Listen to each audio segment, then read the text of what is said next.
To start off with who is technically the home team, Arizona State, we have their biggest advantage being Sam Levitt being greater than Rocco Becht. I would say there's a world of difference between the two because Becht is an all right quarterback, but Levitt is a top notch guy. So, though this only counts as one advantage, in reality, it kind of counts as multiple. And I think this is really going to be a big game changer because obviously quarterback's the most important position, but there is, I would say, at least two tiers of difference between Levitt and Becht. Probably just two tiers, but that's a big difference.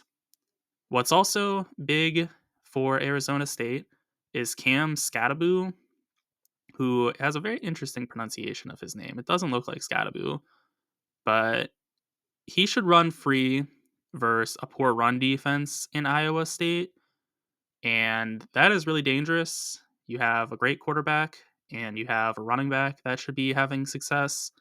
That's looking like a really good offense.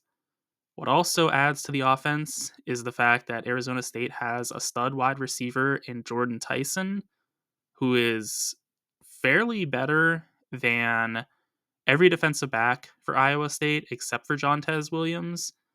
That'll be something we get into later. Williams is capable of matching up with Tyson, but every other defensive back is not. There is a decent discrepancy between those defensive backs and Tyson.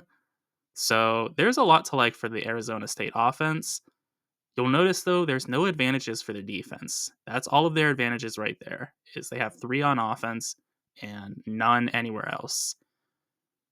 Shifting to Iowa State now, they also have a great wide receiver in Jaden Higgins.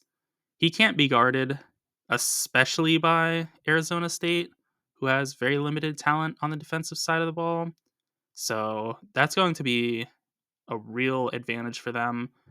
He's great on his own. He's also great, especially when he's guarded by lesser talent. An advantage for Iowa State is that Arizona State has Jordan Tyson, a run game, and that's about it for their offense. So, though it's a very high powered offense, it's a bit limited. And if they're able to stop Tyson basically to any degree, which they might be able to, they're going to really have success because then they just need to shut down the run game and they'll be completely golden. The reason that I like the Iowa State offense further is that they have a very good wide receiver in Jalen Noel, who should win versus a middling nickelback in Shamari Simmons. Simmons isn't bad by any stretch, but he's just not special. And Noel is very, very good. So I wouldn't say that he's elite, but he's very good. So that's a pretty big discrepancy between the two. The reason Iowa State should be able to slow down Jordan Tyson a bit as well is that they have an elite cornerback in Jontez Williams who should be able to contain Tyson to some degree. I'm not going to say that he's going to take him out of the game because Tyson is very good. After all, I would say he's better than very good. He's elite. But so too is Jontez Williams. So that's something to watch out for.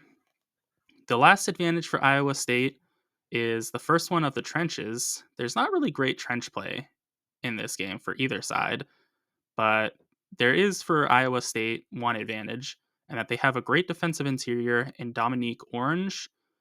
He can win versus Arizona State's weak interior offensive line, so that's a pretty big advantage to have somebody in the trenches in what is going to be a very skill position oriented game. Overall, I'm leaning Arizona State here, and that is acknowledging that Arizona State is down 3 advantages to 5. But as I mentioned before, Levitt is much better than Becht at quarterback, and that counts a lot to me. So I'm kind of labeling that as one advantage, but also multiple at the same time. Those are my thoughts on Arizona State versus Iowa State Be sure to let me know what yours are in the comment section. And also be sure to like and subscribe for more football content.